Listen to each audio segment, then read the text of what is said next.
The dust swirled across the barren main street of Seligman, Arizona territory, as if the earth itself were trying to erase what remained of the once thriving cattle town.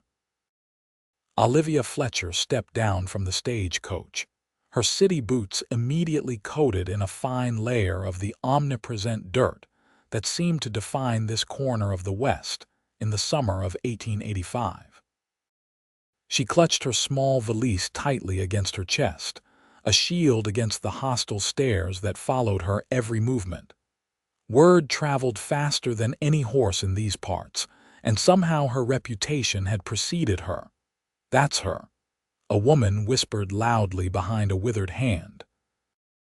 "The one they say brought the drought from California." Olivia kept her head high, though her heart hammered painfully against her ribs. She had come to Seligman to escape whispers, not find new ones. The drought that had devastated her father's orange groves in Southern California had followed her eastward like a curse, or so the superstitious claimed.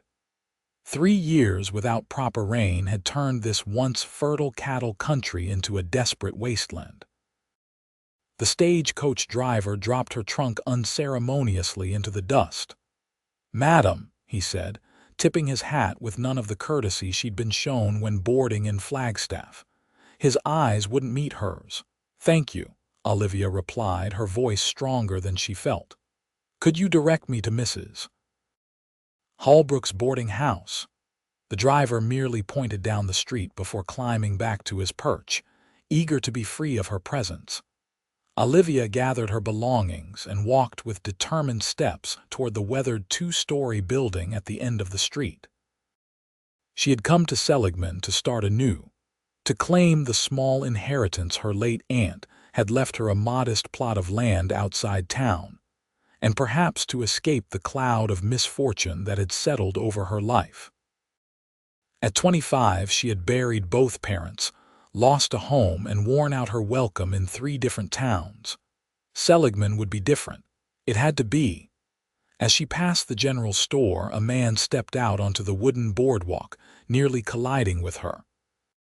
His broad shoulders filled the doorframe, and the badge on his chest caught the merciless Arizona sun. "Pardon me, madam," he said, touching the brim of his hat.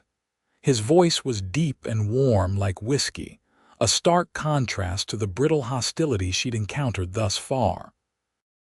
"No harm done," she replied, attempting to step around him. "You must be Miss Fletcher," he said, stopping her in her tracks. "I'm Sheriff Samuel Vance." Olivia stiffened. "Has my arrival warranted law enforcement attention already, Sheriff Vance?" A smile played at the corners of his mouth, revealing a dimple in his sun-weathered cheek. "It's a small town, Miss Fletcher. Everyone's business is everyone's business." He gestured to her belongings. "May I help you to Mrs. Holbrook's?" "I can manage, thank you," she said, clutching her valise tighter. "I've been managing quite well on my own." Sheriff Vance nodded, his keen gray eyes studying her face. "As you wish, but Miss Fletcher." He lowered his voice. "Folks around here are scared and looking for someone to blame for their troubles. Tread carefully." "And what about you, Sheriff? Do you also believe I've brought this drought with me like some biblical plague?" His eyes crinkled at the corners. "The only thing I see you bringing to Seligman is a breath of fresh air, madam."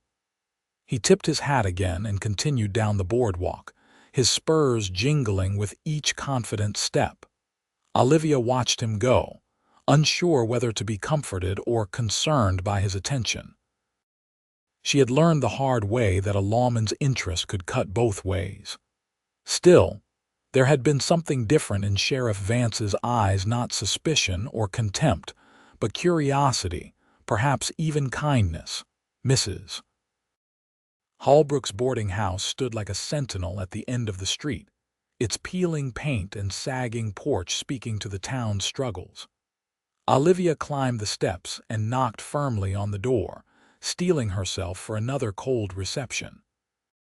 The door swung open to reveal a thin woman with iron-gray hair and sharp eyes. "Miss Fletcher," she said, her voice as dry as the Arizona air. "I was beginning to think you changed your mind." "The stage was delayed in Flagstaff," Olivia explained, stepping inside when Mrs. Holbrook moved aside. "Thank you for holding the room. It's not as if I've had to turn away eager boarders," the older woman replied. "Not since the cattle started dying and the ranchers began moving on." The interior of the house was neat but worn, like a once fine dress that had been mended too many times. Mrs. Holbrook led her up a narrow staircase to a small room at the back of the house. "Breakfast is at 6, dinner at 6. I don't serve lunch. The washroom is down the hall, and I don't tolerate gentlemen callers after 8. You'll find I'm not the type to entertain gentlemen callers, Mrs. Holbrook," Olivia said, setting her valise on the neatly made bed. The landlady's gaze softened slightly. "Your Aunt Martha was a good woman. I was sorry to hear of her passing." "Thank you. I regret that I never knew her well. She kept to herself, especially after her husband died. But she had a way with growing things, even when water was scarce." Mrs. Holbrook smoothed her apron. "I'll send a boy up with your trunk." Left alone, Olivia sank onto the bed and finally allowed her shoulders to slump. Through the small window, she could see the dusty Main Street, the listless movement of people going about their business under the punishing sun. She had hoped for anonymity here, a clean slate, but already she could feel the weight of accusation settling around her like the dust that coated everything in Seligman. She had come here to claim her aunt's property, 5 acres with a small cottage on the outskirts of town. Property that supposedly included a well that had not yet run dry, unlike so many others in the region. Perhaps there she could find the peace that had eluded her since her father's death. A sharp knock at the door startled her. "Your trunk, miss," called a young voice. Olivia opened the door to find a boy of about 12 struggling with her heavy trunk. "Thank you," she said, stepping back to allow him entry. "What's your name?" "Tommy, miss," he said, dragging the trunk into the center of the room. He straightened up, eyeing her curiously. "Are you really a witch?" Olivia's heart sank. "No, Tommy, I'm not a witch. I'm just a woman who's had some bad luck." The boy didn't look convinced. "My pa says you brought the drought from California, that it follows you like a shadow." "And what do you think?" Tommy shrugged. "I think if you could control the weather, you'd make it rain." Despite herself, Olivia smiled. "You're a sensible young man, Tommy. That'll be a nickel for the trunk, miss." Olivia dug in her purse and found a dime. "Here, the extra is for your good sense." Tommy's face lit up as he pocketed the coin. "Thanks, miss." He darted for the door, then paused. "You know, Sheriff Vance doesn't think you're a witch either. I heard him telling Mr. Abernathy at the store that people ought to be ashamed, blaming their troubles on a stranger." Before Olivia could respond, Tommy disappeared, his footsteps thundering down the stairs. She closed the door slowly, considering this unexpected information about Sheriff Vance. A potential ally in this hostile town was not something to be dismissed lightly. Olivia unpacked her meager belongings, hanging her dresses in the small wardrobe and placing her father's worn Bible on the nightstand. Tomorrow, she would visit the lawyer who had written to her about her aunt's property. Tonight, she would rest and gather her strength for whatever challenges Seligman would present. As darkness fell, the heat of the day gave way to the desert's chill. Olivia wrapped a shawl around her shoulders and stepped onto the boarding house's back porch, seeking a moment of quiet before retiring. The night sky arched above her, a vast expanse pricked with stars more numerous than she had ever seen in the city. The Milky Way stretched across the heavens like a road of light, offering a reminder that her troubles were small in the grand scheme of creation. "Beautiful, isn't it?" came a now familiar voice from the shadows. Olivia started, her hand flying to her throat. Sheriff Vance stepped into the pool of light spilling from the kitchen window, his tall figure silhouetted against the night. "You startled me, Sheriff," she said, regaining her composure. "Do you make a habit of lurking near ladies' boarding houses after dark?" He chuckled, the sound warm in the cool night air. "I make a habit of checking on all the businesses in town during my evening rounds, Miss Fletcher. Mrs. Holbrook is expecting me for coffee." As if on cue, the back door opened, and Mrs. Holbrook appeared with a tray bearing 2 cups. "There you are, Sheriff, and I see you've met our new boarder." "We were briefly acquainted earlier today," he replied, accepting a cup with a nod of thanks. "How are you settling in, Miss Fletcher?" "Well enough," Olivia answered cautiously, taking the cup Mrs. Holbrook offered. "Though I get the impression not everyone in Seligman is pleased with my arrival." Mrs. Holbrook made a disapproving sound. "People need something to blame for their misfortunes. It's easier than accepting that nature follows its own course. And that course has been mighty harsh these past few years," Sheriff Vance added, his expression somber.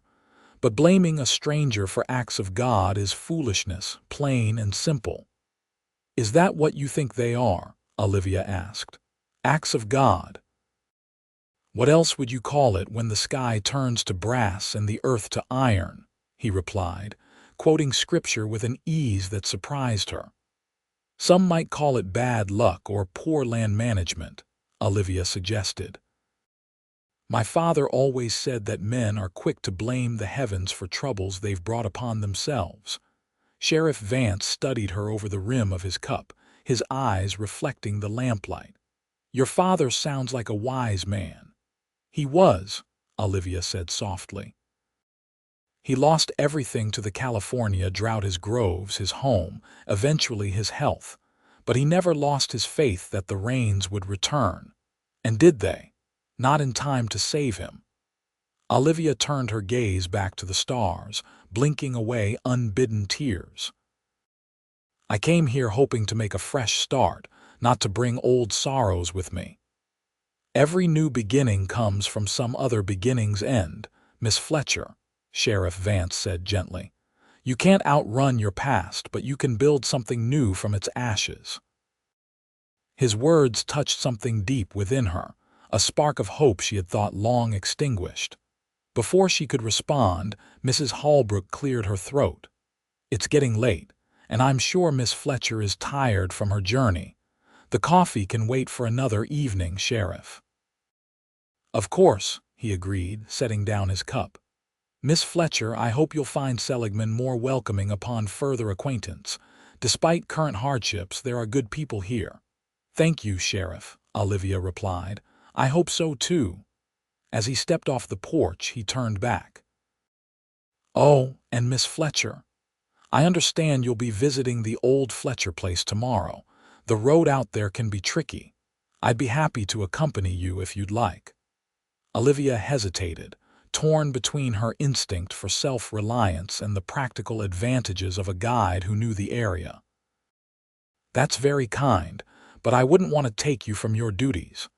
Ensuring the safety and well-being of Seligman's citizens is my duty," he replied with a slight smile. "I'll call for you at 9 if that suits." Before she could formulate a refusal, he tipped his hat and disappeared into the darkness, leaving Olivia to wonder if she had just gained an ally, or complicated her already precarious position in this drought-stricken town. Morning brought no relief from the heat that had gripped Seligman for months. Olivia dressed in her lightest cotton dress, a pale blue that had once been vibrant before too many washings. Her straw bonnet would offer some protection from the sun, but she knew from experience that the Arizona heat was merciless. Breakfast was a quiet affair, with only 2 other boarders present: a traveling salesman who barely looked up from his newspaper, and an elderly gentleman who introduced himself as Mr. Peterson, the town's only banker. He regarded Olivia with open curiosity, but not unkindness. "Your aunt was a client of mine," he volunteered, buttering a biscuit with careful precision. "A prudent woman, left everything in good order. I never had the opportunity to know her, Olivia replied, though she corresponded with my father occasionally. Martha was proud of her little homestead, Mr. Peterson continued, especially that well of hers, deepest in the county, they say, still producing when others have gone dry. Olivia felt the weight of this information. A reliable source of water in a drought-stricken region was more valuable than gold. I plan to visit the property today. With Sheriff Vance, I understand, Mrs. Holbrook interjected as she refilled coffee cups. A wise precaution. The road can be treacherous, and there have been reports of desperadoes in the territory. At precisely 9 o'clock, the sound of horses' hooves announced Sheriff Vance's arrival. Olivia found him waiting on the porch, a handsome bay gelding hitched to the rail beside a smaller, dappled mare. "Good morning, Miss Fletcher," he greeted her, hat in hand. "I've brought Daisy here for you. She's gentle as a lamb and sure-footed on rough terrain." Olivia eyed the mare warily. "I'm afraid my riding experience is limited, Sheriff. No need to worry. Daisy will follow my Rusty without any direction from you, and it's only about 4 miles to your aunt's place." With some trepidation, Olivia allowed him to help her mount, acutely aware of his strong hands at her waist and the unfamiliar sensation of being seated astride rather than side saddle. Her father would have been scandalized, but practicality trumped propriety in the Arizona territory. They set out at an easy pace, the town quickly giving way to open country. The landscape was stark, but not without beauty. Red rock formations thrust up from the earth like the spines of some ancient beast, and hardy desert plants dotted the terrain with splashes of green. In the distance, mountains shimmered in the heat haze. "It wasn't always like this," Sheriff Vance said, breaking the companionable silence that had fallen between them. "When I first came to Seligman 10 years ago, the grasslands stretched for miles. You could run cattle by the thousands. The streams ran year-round. What changed?" Olivia asked, though she suspected she knew the answer. "Too many cattle, too little rain. The big ranchers got greedy, overgrazed the land. Then the drought came, and there was nothing left to hold the soil." He gestured to a barren patch where the wind had sculpted the dirt into ripples, like a frozen sea. The smaller ranchers were the first to go, couldn't compete with the big outfits, couldn't afford to drill deeper wells. And now even the big ranchers are struggling. Sheriff Vance nodded. The Triple R was the biggest spread in the county. Now Randall's selling off his herd 100 head at a time, just trying to keep from losing everything. And they blame me for their troubles. Olivia couldn't keep the bitterness from her voice. "People fear what they don't understand," he replied, glancing over at her. "And a woman traveling alone, coming from California where the drought started, well, it's easier to find a scapegoat than to face hard truths about their own actions. And what about you, Sheriff? What hard truths have you faced?" His expression grew distant. "That a man can uphold the law and still fail to see justice done. That sometimes the badge isn't enough to protect the innocent." There was a story there, Olivia sensed, but before she could inquire further, Sheriff Vance pointed ahead. "There it is, your aunt's place." The homestead appeared before them, a small adobe cottage nestled against a rise protected from the prevailing winds. A windmill turned lazily above a well, and against all odds, a small garden plot showed signs of greenery. It wasn't much, but to Olivia's eyes, it looked like paradise after the years of rootless wandering since her father's death. They dismounted, and Sheriff Vance tied the horses to a hitching post near a watering trough. "Your aunt was quite resourceful," he commented, nodding toward an ingenious system of gutters that channeled what little rainwater fell onto the roof into a cistern. "She must have been," Olivia agreed, approaching the cottage with a sense of reverence. This place had been her father's childhood home, though he had left Arizona as a young man, seeking his fortune in California's citrus groves. Now it had come full circle, returning to his daughter when she had nowhere else to go. The door was locked, but Sheriff Vance produced a key. "Mr. Jenkins, the lawyer, asked me to give you this. He sends his apologies for not meeting you today. His wife's time is near." Olivia accepted the key, their fingers brushing momentarily. "Thank you, and please convey my best wishes to Mrs. Jenkins." The interior of the cottage was simple but neat, as if Martha Fletcher had stepped out only moments ago rather than having been dead for 3 months. A stone fireplace dominated one wall, a rocking chair drawn up before it. Shelves lined with books and jars of preserved foods spoke of a woman who valued both knowledge and practicality. A narrow bed stood in one corner, covered with a faded quilt of intricate design. "It's perfect," Olivia whispered, running her fingers along the smooth wooden table that occupied the center of the main room. "It's isolated," Sheriff Vance countered. "Your nearest neighbor is over a mile away." After boarding houses and charity rooms, isolation sounds like luxury, Olivia replied. She moved to the window, gazing out at the garden patch. "I can grow my own food, be beholden to no one." Sheriff Vance joined her at the window, close enough that she could feel the warmth radiating from him. "Independence is a fine thing, Miss Fletcher, but so is community. Even out here, people need each other to survive. The community of Seligman hasn't exactly welcomed me with open arms, Sheriff. Give them time," he urged. "Show them who you really are, not who they fear you to be." Olivia turned to face him, struck by the earnestness in his gray eyes. "And who do you think I really am, Sheriff Vance?" "A woman of courage and resilience," he replied without hesitation. "A woman who has faced loss and hardship but hasn't let it break her spirit.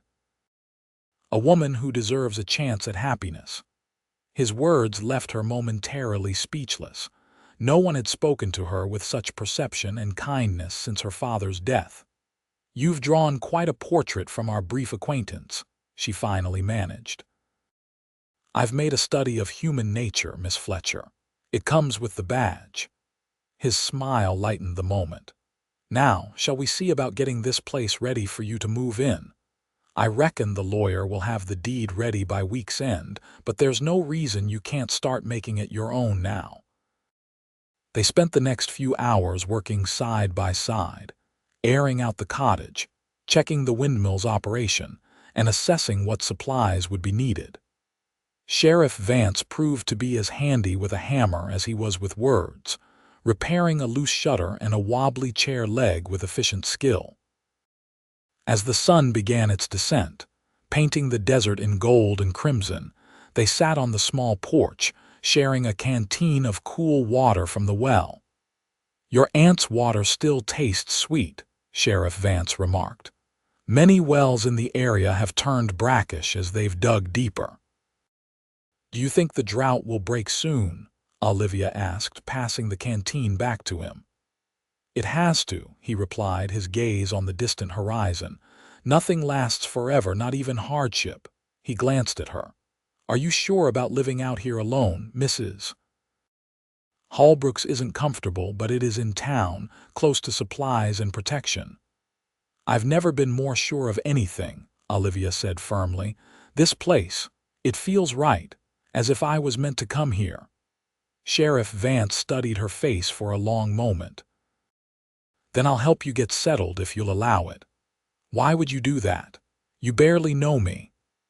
"Let's just say I recognize a kindred spirit when I meet one," he replied with a smile that warmed her more than the setting sun.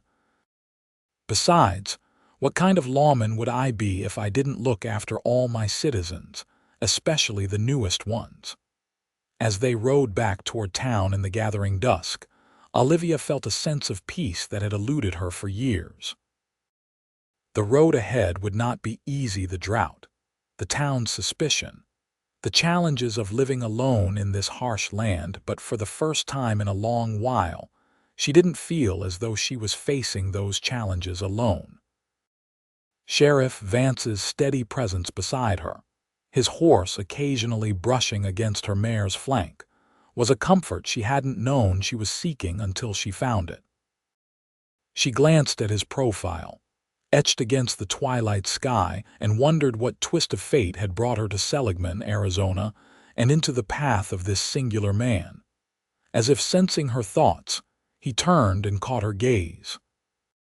The smile he offered was tentative but genuine, a silent acknowledgment of the connection forming between them. Olivia returned it, allowing herself to hope, just a little, that the drought in her heart might be ending at last. The next 2 weeks passed in a blur of activity as Olivia prepared to move into her aunt's cottage. The deed was transferred without incident, though Mr. Jenkins, the lawyer, had warned her of potential complications. "There's been talk," he said delicately, as they sat in his dusty office finalizing the paperwork. "Some of the ranchers are saying that your aunt's well is affecting the water table, drawing moisture away from their land." "That's ridiculous," Olivia protested. "One small well couldn't possibly impact ranches miles away." "Of course it's ridiculous," Mr. Jenkins agreed, his spectacles glinting in the lamplight. "But men facing ruin aren't always rational. Just be careful, Miss Fletcher. Not everyone will be as welcoming as Sheriff Vance." The sheriff had proved true to his word, helping Olivia move her belongings from Mrs. Holbrook's to the cottage and assisting with various repairs. His frequent visits had not gone unnoticed in town, and Olivia was aware of the whispers that followed her when she ventured into Seligman for supplies. "Bewitched him too, has she?" She overheard one woman remark to another outside the general store. "First she brings the drought, now she's ensnared our sheriff." Olivia had lifted her chin and continued loading her purchases into the small wagon Sheriff Vance had loaned her, refusing to give the gossips the satisfaction of seeing her distress. But the comments stung nonetheless. Not everyone was hostile, however. Tommy, the boy from the boarding house, had taken to visiting the cottage, bringing small offerings a particularly interesting rock, a bird's nest that had fallen from a tree, once even a horned toad that he thought she might like to see. "Ma says you're bad luck," he confided one afternoon as they sat in the shade of the porch. "But Pa says you're just a convenient excuse for folks who have made their own troubles." "And what do you think, Tommy?"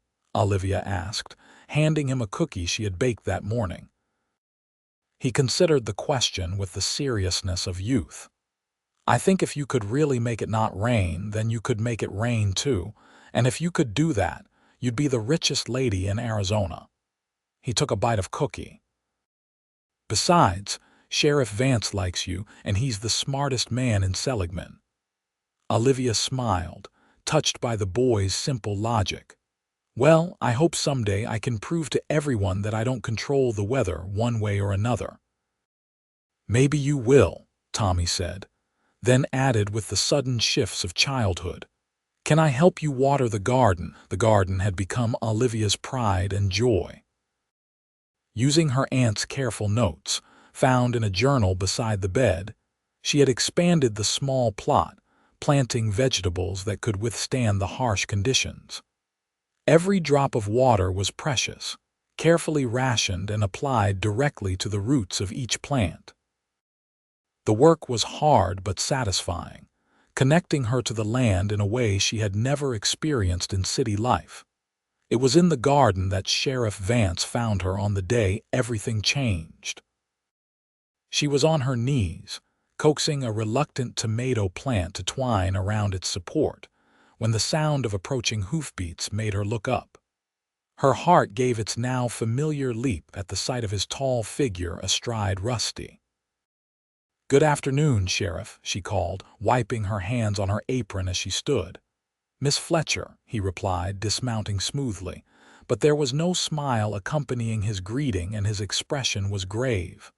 "I'm afraid I come with troubling news." Olivia's stomach clenched. "What is it?"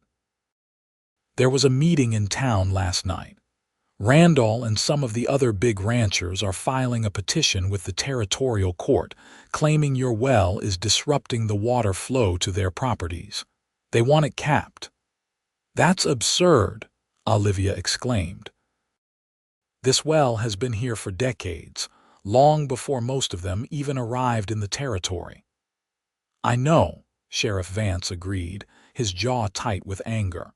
"It's a desperate move by desperate men, but they have influence with Judge Morrison, and if they get this before him, he might rule in their favor," Olivia finished, understanding the implications. Without the well, she couldn't survive here. "What can I do?" Sheriff Vance removed his hat, running a hand through his dark hair in a gesture of frustration. "Fight it legally, for one. Jenkins is already preparing a counter-argument, but more importantly, you need to change minds in Seligman. As long as people believe you somehow caused or worsened the drought, they'll support Randall's claim." "How am I supposed to change what people believe?" Olivia asked, despair threatening to overwhelm her. "I can't make it rain." Sheriff Vance stepped closer, his hands settling gently on her shoulders. "No, but you can show them who you really are. You've been keeping to yourself out here, which I understand, but it's only reinforced their suspicions. Come to the Founders' Day celebration this Saturday. Meet your neighbors properly." Olivia's first instinct was to refuse. The thought of facing a town full of hostile strangers made her want to retreat into the safety of her cottage. But Sheriff Vance was right, isolation would only feed the rumors. "All right," she agreed reluctantly, "but I don't see how one social event will change years of superstition and fear." "It's a start," he replied, his hands still warm on her shoulders, "and I'll be with you every step of the way." The sincerity in his gray eyes made her breath catch. Over the past weeks, their friendship had deepened into something neither of them had put into words. Every time he appeared at her gate, every shared meal, every conversation that stretched into the evening hours had drawn them closer together. Yet both had been cautious, aware of the town's watchful eyes and the complications of his position as sheriff. "Samuel," she said softly, using his given name for the first time. "Why are you doing this? Helping me could damage your standing in the community." "Because it's the right thing to do," he answered simply. Then, with a smile that transformed his serious face, he added, "And because you matter to me, Olivia. More than I expected, more than might be wise." Before she could respond, a distant rumble drew their attention to the western sky.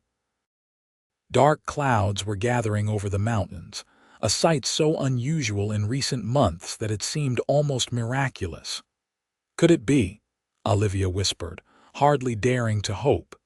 "It's too soon to tell," Samuel cautioned, but his eyes reflected her cautious optimism.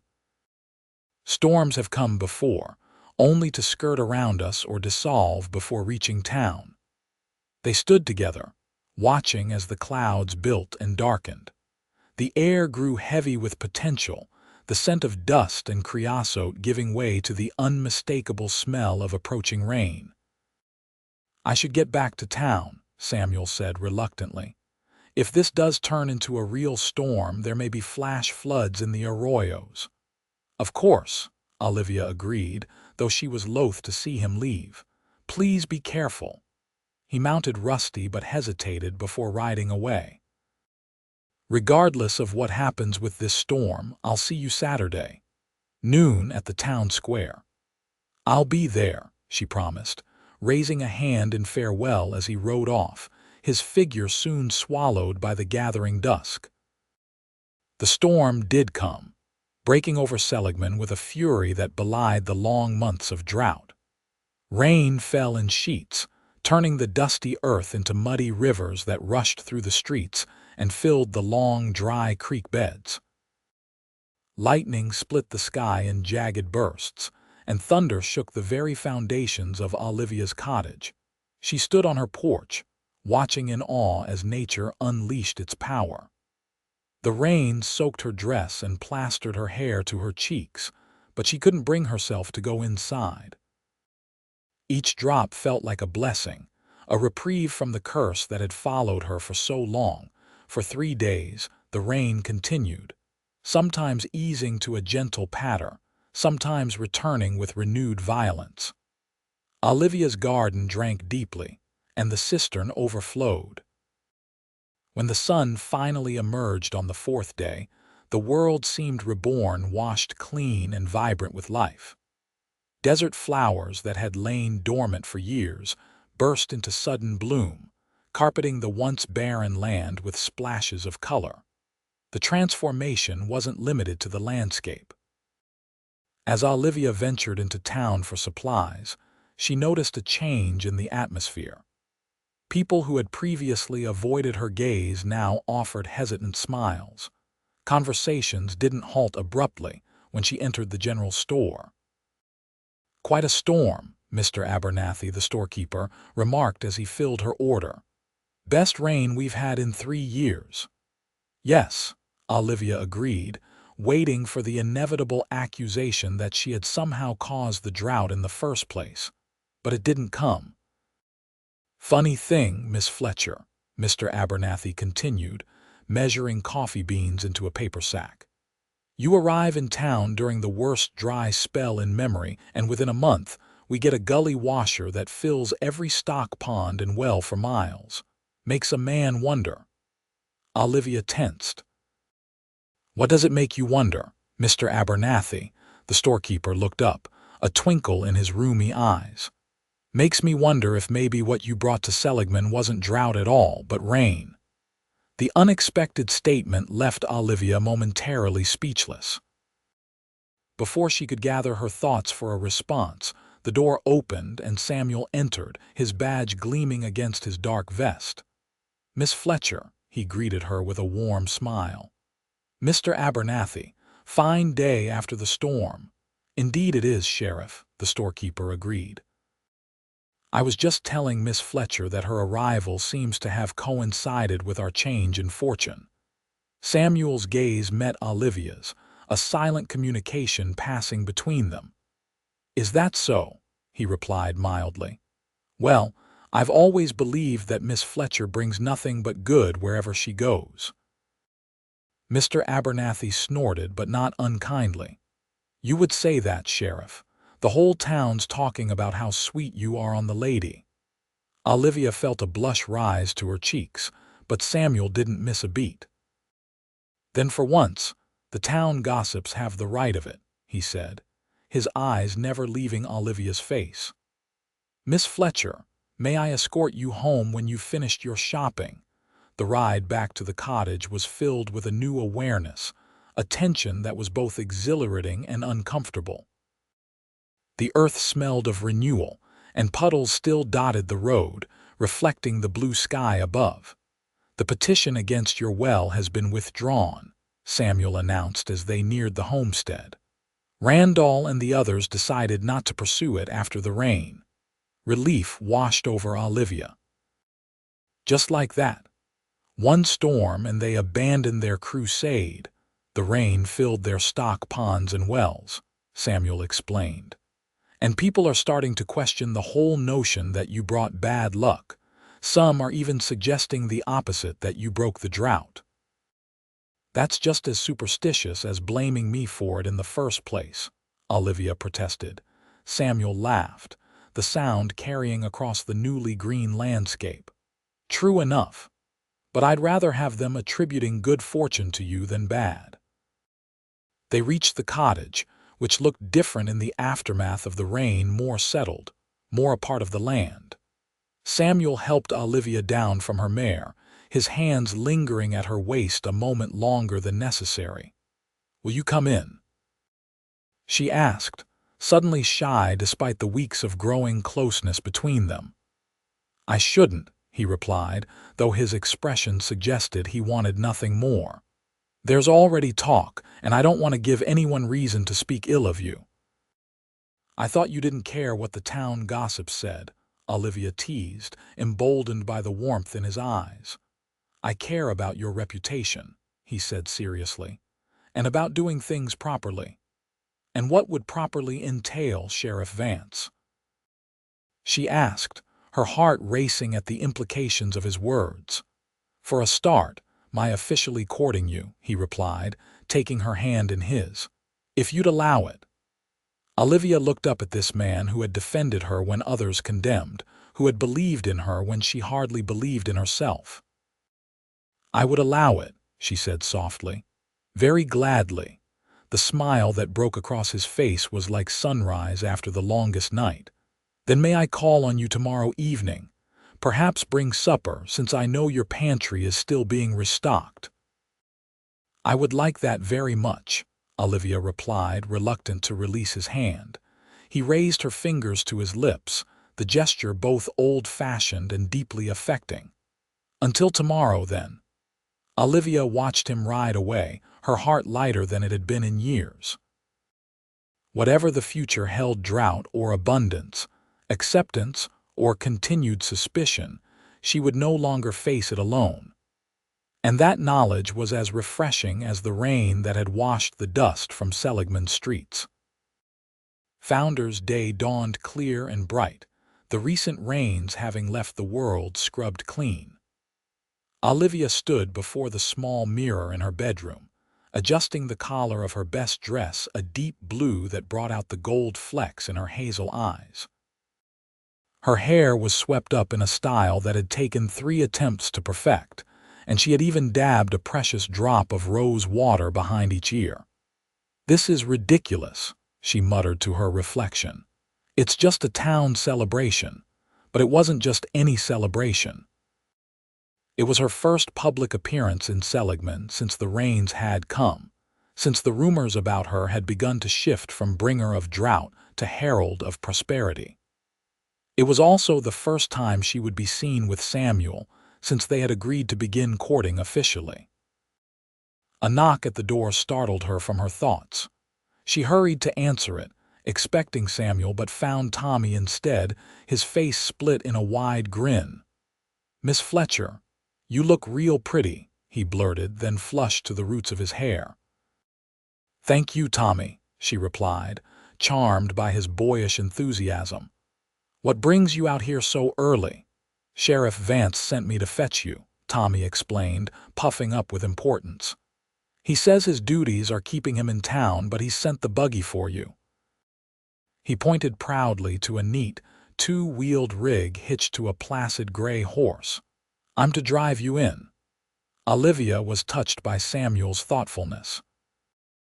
The buggy would be far more comfortable than riding astride in her good dress, and having Tommy as her escort would provide a buffer against potential awkwardness upon her arrival. "That's very kind," she said. "Let me just get my hat and gloves." The ride into town was pleasant, with Tommy chattering about the games and contests planned for the celebration, and Olivia listening with genuine interest. As they approached Seligman, she could see that the main street had been transformed.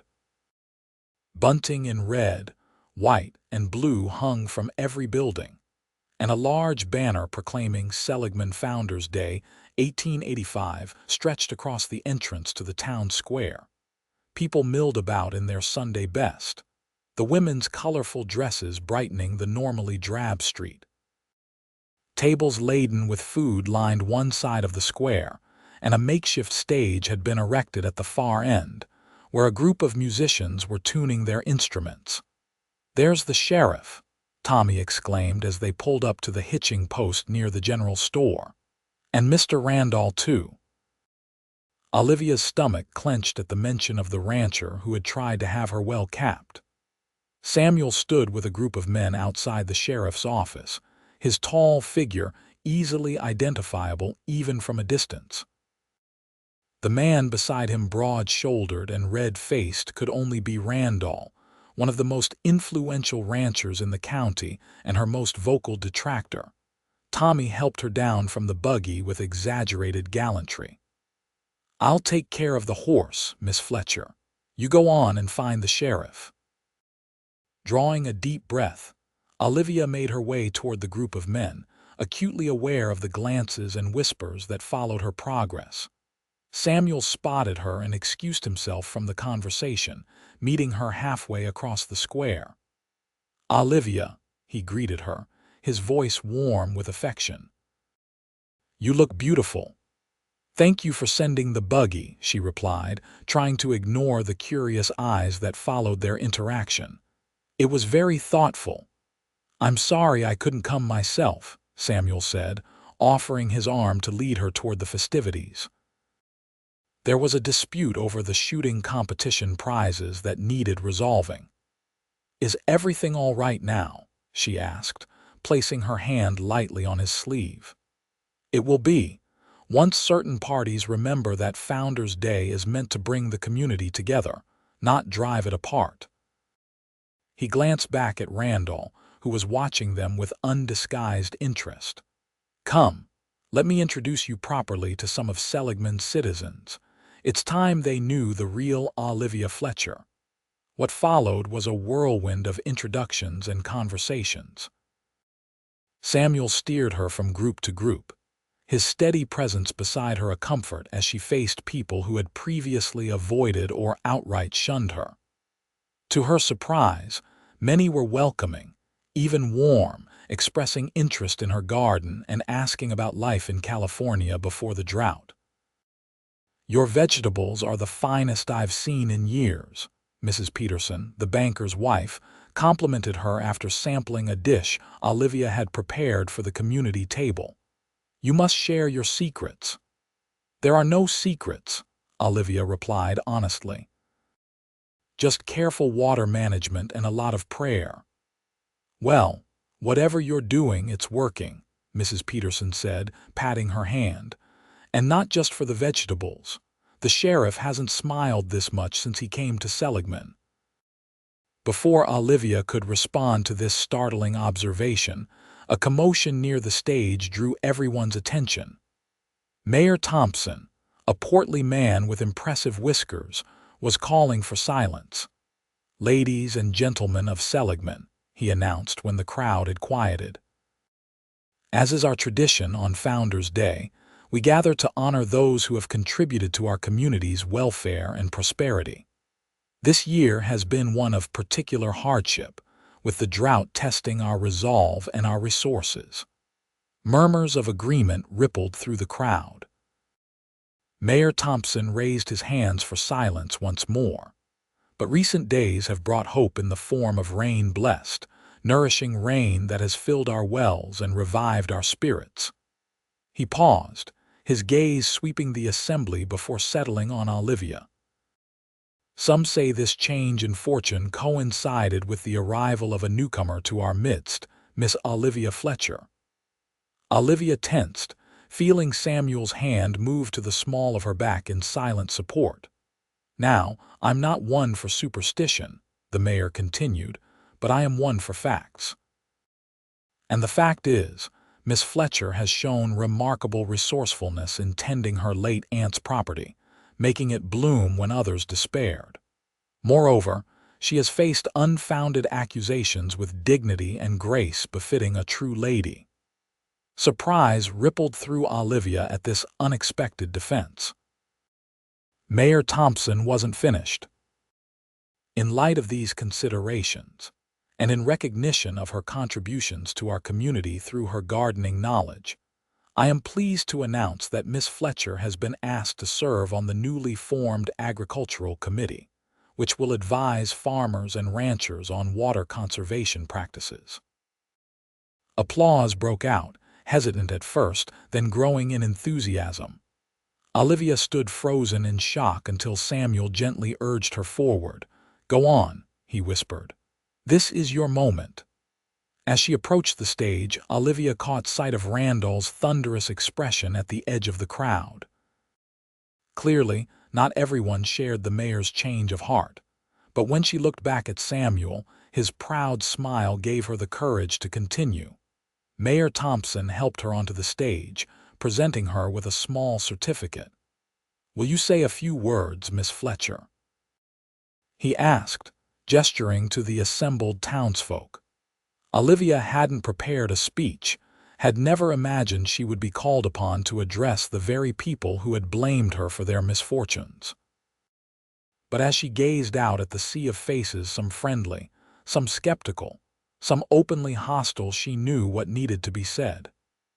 "Thank you, Mayor Thompson, for this unexpected honor," she began, her voice steadier than she felt. "I came to Seligman seeking only a place to call home after losing my father and our family farm to the California drought. I understand too well the fear and desperation that come with watching the skies remain empty day after day, month after month." She paused, gathering her thoughts. "I did not bring the drought with me, as some have suggested. Nor did I bring the rain, though I am as grateful for it as anyone. What I hope I can bring to Seligman is the knowledge my father passed to me, ways to conserve water, to nurture plants even in the harshest conditions, to live in harmony with this beautiful but unforgiving land." Olivia's gaze found Samuel in the crowd, drawing strength from his unwavering support. "I believe that working together, sharing our resources and knowledge, we can weather whatever challenges nature presents. Thank you for this opportunity to be part of your community. I will do my best to prove worthy of your trust." The applause that followed was genuine, if not universal. As Olivia stepped down from the stage, she was immediately surrounded by well-wishers. Mrs. Holbrook pressed her hand warmly. Mr. Abernathy offered her first choice of his next shipment of garden seeds, and even Mr. Peterson hinted that the bank might be interested in discussing irrigation loans for her property. It was overwhelming, this sudden reversal of fortune. Olivia felt almost dizzy with it, grateful when Samuel appeared at her side, creating a space of calm amid the flurry of attention. "You did wonderfully," he murmured, guiding her away from the crowd toward a quiet corner of the square. "Are you all right? You look a bit pale." "It's just a lot to take in," Olivia admitted. "Yesterday I was a pariah, today I'm on the agricultural committee. It's rather disorienting." Samuel's laugh was low and warm. "Welcome to small-town politics. Opinion can shift faster than a dust devil." His expression sobered. "Not everyone is convinced, mind you. Randall and his crowd will take more persuading." "Rome wasn't built in a day," Olivia replied with a small smile, "and I didn't expect to win over everyone at once." "No, but you've made a fine start." He hesitated, then added, "I'm proud of you, Olivia. It takes courage to face down suspicion and fear the way you have." His words warmed her more than the Arizona sun. "I had help," she said softly, holding his gaze. "I wouldn't have had the strength to face them without knowing you believed in me." Something shifted in Samuel's eyes, a deepening of emotion that made Olivia's heart race. He took her hand, his fingers entwining with hers in a gesture that felt more intimate than any embrace. "There's going to be dancing later," he said, his voice dropping to a register meant for her ears alone. "I'd be honored if you'd save a waltz for me." "I'll save them all for you," Olivia replied without thinking, then blushed at her own boldness. Samuel's smile was slow and wonderful. "I'll hold you to that, Miss Fletcher." The rest of the day passed in a blur of activity, contests and speeches, feasting and laughter. As the sun began to set, lanterns were lit around the square, casting a golden glow over the proceedings. The musicians returned to the stage, and soon the lively strains of a fiddle and banjo filled the air. True to his word, Samuel claimed Olivia for the first waltz, his hand respectfully at her waist as he guided her through the steps. They moved together with surprising grace, as if they had been dancing partners for years rather than mere weeks. "Everyone's watching us," Olivia murmured, acutely aware of the interested gazes following their progress around the makeshift dance floor. "Let them watch," Samuel replied, his eyes never leaving her face. "I'm not ashamed of my feelings for you, Olivia." The directness of his statement took her breath away.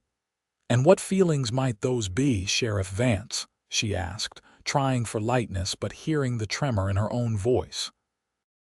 Samuel's steps slowed as the music drew to a close, but he didn't release her hand. Instead, he led her away from the dancers, toward the edge of the square where the shadows offered a modicum of privacy. "I think you know," he said quietly.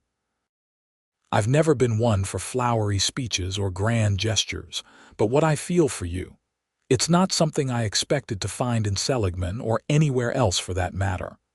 Olivia's heart hammered in her chest. "Samuel, let me finish," he interrupted gently. "I've been alone a long time, Olivia. Married to the badge, as they say. I thought that was enough, that duty and the law were all I needed to fill my days. But then you arrived, and suddenly everything changed. You brought color to a world that had faded to shades of gray." He took both her hands in his expression more vulnerable than she had ever seen it. "I'm falling in love with you, Olivia Fletcher. I think I started falling the moment you stood up to me on your first day in town, refusing to let me carry your trunk." A laugh bubbled up from somewhere deep inside her, part joy and part disbelief. "I was terrified that day, certain that the sheriff had come to run me out of town before I'd even unpacked. And instead, you captured my heart," Samuel said simply. "I don't expect you to return my feelings yet. We've known each other only a short time, and you've had more than your share of upheaval. But I wanted you to know where I stand."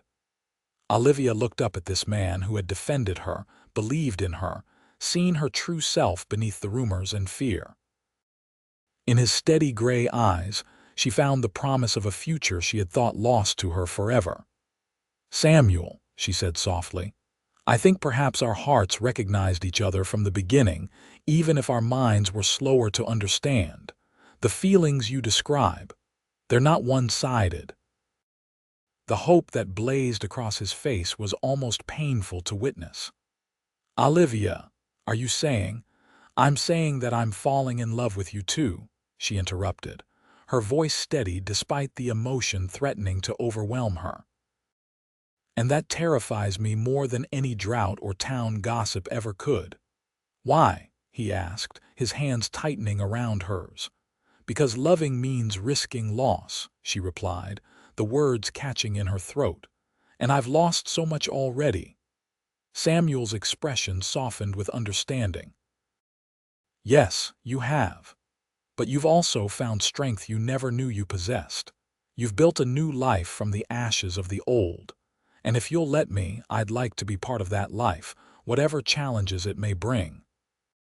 Before Olivia could respond, a shout from the direction of the dance floor drew their attention. Randall stood swaying slightly at the edge of the crowd, his face flushed with what appeared to be more than just the heat of the evening. "There she is," he bellowed, pointing an unsteady finger at Olivia. "The witch who brought the drought and now wants us to believe she brought the rain." A hush fell over the celebration as all eyes turned to the confrontation. Samuel stepped protectively in front of Olivia, his posture tense. "That's enough, Randall," he said, his voice carrying the full authority of his office. "You've had too much to drink. Go home before you say something you'll regret." "I'll say what needs saying," Randall slurred, taking a step forward. "She comes here with her city ways and her witchcraft, and suddenly she's on the agricultural committee. What's next, Mayor? Giving her control of the water rights too?"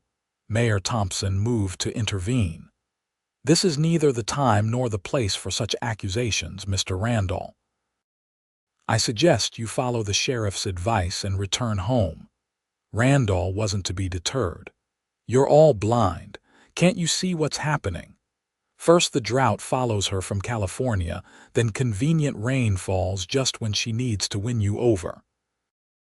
And our sheriff, he sneered, gesturing at Samuel, besotted like a schoolboy defending her when he should be protecting the town. Samuel's hand moved to his gun belt, but Olivia placed a restraining touch on his arm. "Let me," she whispered, then stepped around him to face Randall directly. "Mr. Randall," she said, her voice clear and calm despite the fear churning in her stomach. "I understand your anger and your fear. The drought has hurt you as it hurt my family in California, but I am not your enemy, nor am I a witch." "Pretty words," Randall spat. "But we only have your word for what happened in California. For all we know, you're running from the law, not the drought." A murmur ran through the crowd at this new accusation. Olivia felt a momentary panic. How could she disprove such a claim? Unexpectedly, it was Mrs. Holbrook who stepped forward. "That's nonsense, Randall, and you know it. I received a letter from Martha Fletcher months ago telling me her niece might come claim the property if things got bad in California. The girl's story checks out. And I've had correspondence with the bank in San Bernardino that held her father's mortgage," Mr. Peterson added. "Fletcher Citrus was a reputable business until the drought took it, just as she says." One by one, voices rose in Olivia's defense. People who had met her, traded with her, come to know her over the past weeks. Even Tommy pushed his way through the adults to stand beside her, his young face fierce with loyalty. Samuel watched it all with pride swelling in his chest, though his hand remained near his weapon in case. Randall's anger turned violent. But as the community rallied around Olivia, the fight seemed to drain out of the rancher. He looked suddenly older, defeated not by Olivia but by the realization that his neighbors no longer shared his fear and suspicion. "You'll see," he muttered, backing away. "When the rain stops and the drought returns, you'll remember what I said." With that, he turned and stumbled off into the darkness, leaving an awkward silence in his wake. Mayor Thompson cleared his throat. "Well now, I believe we were in the middle of a celebration. Musicians, if you please."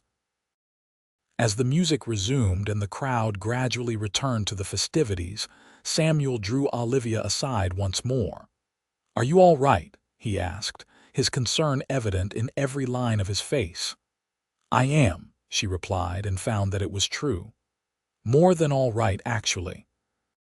For the first time since my father died, I feel like I belong somewhere." Samuel's expression softened. "You do belong, Olivia, here in Seligman with these people." He hesitated, then added quietly, "with me." Olivia looked up at him, this man who had become the center of her world in so short a time. "Yes," she said simply. "With you." The confession hung between them, precious and fragile as a desert bloom. Samuel raised a hand to her cheek, his touch reverent. "May I kiss you, Olivia?" he asked, his voice rough with emotion. In answer, she rose on tiptoe and pressed her lips to his. A kiss as gentle as the first rain after drought, and as life-giving. When they parted, the world around them had receded to a distant murmur, leaving only the two of them in a moment of perfect understanding. "I think," Samuel said softly, his forehead resting against hers, "that Mrs. Holbrook's rule about gentlemen callers might need to be amended soon." Olivia laughed, joy bubbling up from the wellspring of her heart. "Are you proposing something, Sheriff Vance?" "Not yet," he replied with a smile that promised everything. "But soon, Miss Fletcher, very soon." And as they rejoined the celebration, hands linked and hearts aligned, Olivia knew that whatever the future held, rain or drought, bounty or hardship, they would face it together. Their love as enduring as the land that had brought them to each other. The summer of 1885 gave way to autumn, and the rains continued to bless Seligman with their bounty. Not daily downpours, but regular, gentle showers that nourished the earth without causing flood damage. The rangeland began to recover, grasses sprouting where dust had ruled for years. wells that had been going dry refilled, and creek beds that had been nothing but cracked mud now carried the musical sound of running water. Olivia's garden flourished beyond all expectation, producing enough vegetables to supply not only her own needs, but also a surplus that she sold at the newly established weekly market in Seligman's town square. Her agricultural committee work brought her into regular contact with the farmers and smaller ranchers in the area, who gradually came to respect her practical knowledge and innovative approach to water conservation. Even Randall, after a period of sullen resistance, had grudgingly begun to implement some of her suggestions on his ranch. The dramatic results, healthier cattle and more efficient water usage, spoke louder than any lingering suspicion. And through it all, Samuel was by her side, his support unwavering, his love a constant that anchored her to this new life she was building. Their courtship progressed with a proper decorum that nevertheless couldn't disguise the depth of feeling between them. They rode together on his days off, exploring the dramatic landscapes beyond Seligman. They shared meals at her cottage, on her porch, in the small restaurant that had reopened now that the town's fortunes were improving. They danced at every social function, their movements together so natural that it was as if they had been partners for years. It was on a crisp October evening, as they sat together on her porch watching the sunset paint the desert in hues of gold and crimson, that Samuel finally asked the question that had been hovering between them for weeks. "Olivia," he said, taking her hand in his, "I've been carrying something with me for a while now, waiting for the right moment." He reached into his vest pocket and withdrew a small velvet box, its surface worn from being handled often. "This was my mother's. My father gave it to her when they decided to head west from Pennsylvania, leaving everything familiar behind to start a new life together." He opened the box to reveal a delicate gold ring set with a small but perfect diamond. "It seems fitting that it should be yours now, as you've also left everything behind to start anew." Samuel slid from the porch swing to kneel before her, his expression solemn yet radiant with love. "Olivia Fletcher, will you marry me? Will you build a life with me here in Seligman, through whatever joys and sorrows come our way?" Tears blurred Olivia's vision as she looked at this man who had become her heart's home. "Yes," she whispered, her voice thick with emotion. "Yes, Samuel, I will marry you." His hands trembled slightly as he slipped the ring onto her finger, then rose to take her in his arms. Their kiss was a promise, a covenant as sacred as the one they would make before God and community. "When?" Samuel asked when they finally drew apart, both breathless and laughing. "Christmas," Olivia suggested. "It would give us time to prepare, but not so long that we drive Mrs. Holbrook to distraction with our unseemly courtship." Samuel laughed, pulling her close again. "Christmas it is, though I warn you the whole town will want to be involved. You've become quite the local heroine, Miss Soon-to-be Vance." "Olivia Vance," she repeated, testing the sound of her new name. "I like it." "So do I," Samuel murmured against her hair. "More than I can say." The news of their engagement spread through Seligman like wildfire, met with universal approval, and not a little self-congratulation from those who claimed to have predicted it from the start. Mrs. Holbrook insisted on hosting the wedding breakfast at her boarding house. Mayor Thompson offered the town hall for the ceremony itself, as the small church couldn't possibly accommodate all who would want to attend.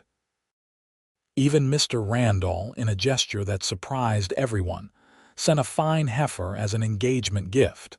"To start your herd properly," as his brief note explained. Preparations consumed the weeks leading up to Christmas. Olivia, with help from the women of Seligman, sewed a wedding dress of ivory satin ordered specially from a dressmaker in Prescott. Samuel, with assistance from Tommy and several other willing hands, built additions to the cottage, a larger kitchen, a proper bedroom to replace the small alcove, and a covered porch that wrapped around two sides of the house. "For when we want to sit and watch the sunset when we're old and gray," he explained as he showed her the nearly completed work a week before the wedding. "It's perfect," Olivia said, tears threatening again as she envisioned the life they would build together in this home that was already so dear to her. Everything is perfect, and it was. On Christmas Day, 1885, Olivia Fletcher and Samuel Vance were married in the Seligman town hall, decorated with evergreen boughs and red ribbons for the occasion. The entire population of the town and surrounding ranches attended, filling the hall to capacity and spilling out onto the street.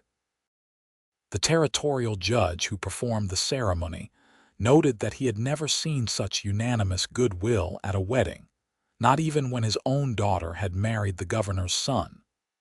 Olivia wore her mother's lace veil with her new dress and carried a bouquet of winter blooms that Mrs.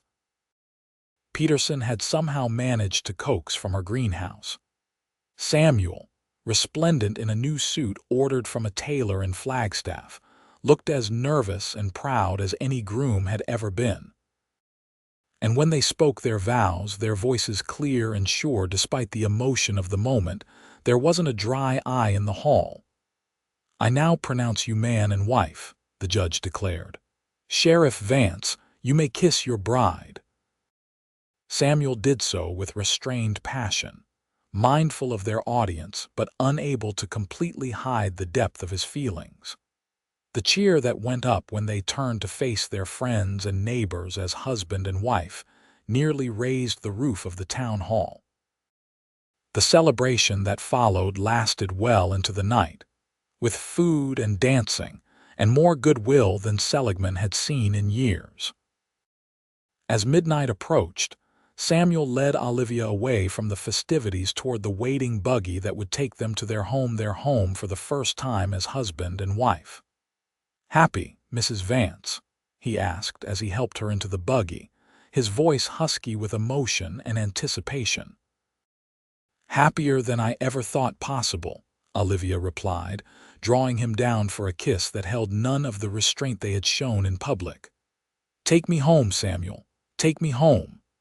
The first year of their marriage passed in a blur of joy and hard work. Samuel continued as sheriff, his fair and steady leadership more valued than ever as Seligman began to grow again with the return of regular rainfall. Olivia expanded her garden into a proper farm, hiring Tommy and his brother as helpers when school was not in session. The agricultural committee became a permanent fixture in county governance, with Olivia serving as its secretary and most active member. Together, they weathered the small storms that inevitably arose in any marriage disagreements about how to spend their modest savings, adjustments to living with another person after years of independence, the occasional clash of strong wills. But these were minor squalls in the otherwise clear skies of their shared life, easily resolved with patience, humor, and the deep love that had drawn them together. In the spring of 1887, their joy was multiplied when Olivia discovered she was expecting their first child. Samuel's reaction to the news was everything she could have hoped for, initial shock giving way to wonder, then overwhelming happiness. "A baby," he repeated, placing a reverent hand on her still flat stomach. "Our baby. Due in November, doctor." "Wilson believes," Olivia said, covering his hand with her own. "Just in time for Thanksgiving." "We have so much to be thankful for already," Samuel said, drawing her into his embrace. "And now this miracle too." The pregnancy progressed smoothly, though the summer heat was challenging for Olivia. Samuel insisted on hiring additional help for the farm work, overriding her protests with uncharacteristic firmness. "You're growing our child," he said when she objected to the expense. That's work enough for any woman. Their son, Matthew James Vance, arrived on a crisp November morning after a labor that left Samuel pacing the porch for hours, alternately praying and cursing as Olivia's cries reached him through the closed bedroom door. When the midwife finally emerged to announce that he had a healthy son and that his wife was tired but well, Samuel broke down in tears of relief and joy. "She's asking for you," the midwife said, patting his shoulder. "Go meet your son, Sheriff." Nothing in Samuel's life had prepared him for the sight of Olivia, exhausted but radiant, holding a small bundle wrapped in a soft blanket. "Come see what we made," she whispered as he approached the bed on unsteady legs. Samuel perched carefully beside her, staring in awe at the tiny face peeking from the blanket, red and wrinkled, with a shock of dark hair like his own. "He's perfect," he breathed, gently touching a miniature hand that immediately grasped his finger with surprising strength. "He's a miracle." "He's your son," Olivia said, leaning against Samuel's shoulder as they both gazed at their child. "And he's going to have your heart and your courage. And your resilience," Samuel added, pressing a kiss to her temple. "Your ability to bring life from barren places." Matthew grew strong and healthy, his lusty cries and ready smile the delight of his parents' hearts. The cottage, which had once seemed spacious for two, now felt perfectly sized for their family of 3. Samuel added a nursery to the bedroom addition, working evenings and weekends until it was ready, painted a cheerful yellow and furnished with a cradle he had crafted himself. Life settled into a new rhythm, shaped by Matthew's needs and the changing seasons. Samuel sometimes marveled at how completely his life had transformed in the span of just 3 years, from solitary lawman to husband and father, from a man married to his badge to one whose heart beat in time with his wife's and child's. "You ever regret it?" he asked Olivia one evening as they sat on their porch swing, Matthew sleeping peacefully against his shoulder. "Coming to Seligman, facing all that suspicion and hardship," Olivia smiled, understanding the real question beneath his words. "Not for a moment," she replied, reaching over to smooth Matthew's dark curls. "Everything that happened, even the painful parts, led me here to you and our son. How could I regret that?" Samuel caught her hand, pressing it to his lips in a gesture that still sent warmth coursing through her after nearly 2 years of marriage. "I thank God every day for bringing you to Seligman," he said. "The woman everyone blamed for the drought, who brought nothing but rain to my life." As if in answer, a soft patter began on the roof, the first drops of a gentle spring shower that would nourish the land through the night. Olivia leaned her head against her husband's shoulder. Their son nestled between them, and gave silent thanks for the journey that had led her home to this place, this man, this love that had bloomed like a desert flower after the longest drought. In the years that followed, Seligman continued to thrive, as did the Vance family. Matthew was joined by a sister, Elizabeth Martha, in 1889, and another brother, David Thomas, in 1892. The farm expanded to include fruit trees and a small herd of cattle, managed with the same care and attention to water conservation that had become Olivia's hallmark.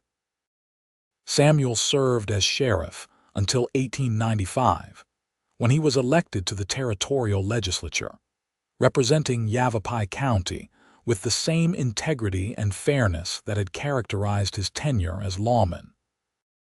Though his new duties took him to Prescott and occasionally to Phoenix, his heart remained firmly anchored in Seligman, with Olivia and their children. The droughts returned periodically, as they always had and always would in the harsh Arizona climate. But they no longer brought fear and superstition in their wake. Instead, the community faced them with resilience and solidarity, implementing the water management practices that Olivia had championed and adapting to the rhythms of the land they called home. And through it all, the dry years and the wet, the triumphs and the challenges, Samuel and Olivia's love remained constant, a wellspring that never ran dry.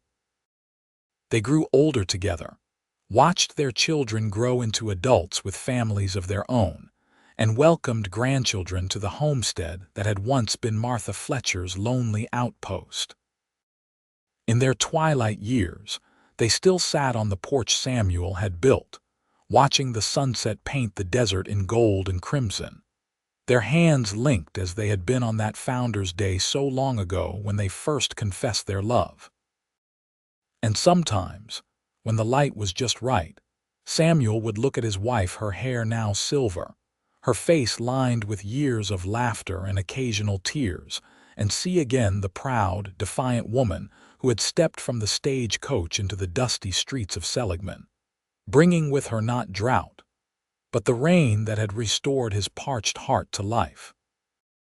"The greatest blessing of my life," he would tell her, raising her hand to his lips in the gesture that had never lost its power to move her, "was the day you came to Seligman, Olivia Vance." And she would smile, the same smile that had captured his heart all those years ago, and reply with the simple truth that had sustained them through decades of shared life. "And mine was finding you there, waiting for me." In that love, as enduring as the land that had brought them together, they found the answer to all the questions and challenges life had presented, a love that had begun when a woman was blamed for the drought, and a cowboy saw that the only thing she truly brought was rain.